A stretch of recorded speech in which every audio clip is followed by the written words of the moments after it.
Hi hello అందరికీ నమస్తే.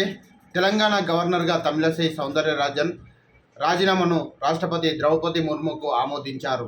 అదే సమయంలో రాష్ట్రాన్ని కొత్త గవర్నర్ను నియమించారు. జార్ఖండ్ గవర్నర్గా పనిచేస్తున్న సిపి రాధాకృష్ణన్ను తెలంగాణ గవర్నర్గా అదనపు బాధ్యతలు అప్పగించారు. పుదుచ్చేరి లెఫ్టినెంట్ గవర్నర్గాను ఆయనకే అదనపు బాధ్యతలు అప్పగించారు. తమిళనాడుకు చెందిన సిపి రాధాకృష్ణన్ బీజేపీలో క్రియాశీలకంగా పనిచేశారు.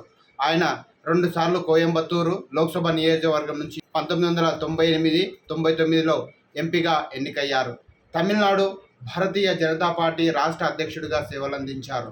2004, 2014, 2019 సాధారణ ఎన్నికల్లో కోయంబత్తూరు నుంచి బీజేపీ అభ్యర్థిగా పోటీ చేసి ఓటమి పాలయ్యారు. అనంతరం 2023 ఫిబ్రవరి 12న జార్ఖండ్ గవర్నర్గా నియమితుడయ్యాడు.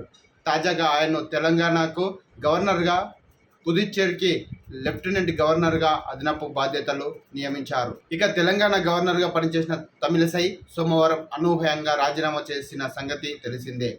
ప్రత్యక్ష రాజకీయాల్లోకి వెళ్లేందుకు ఆమె రాజ్యాంగబద్ధమైన పదవికి రాజీనామా చేసినట్లు తెలిసింది. గతంలో బీజేపీలో పనిచేసిన ఆమె ఈసారి పార్లమెంట్ ఎన్నికల్లో పోటీ చేయాలని భావిస్తున్నారంట.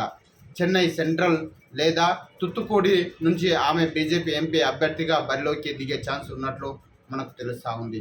చూస్తూనే ఉండండి శ్రీ బాలాభిమాని ఛానల్.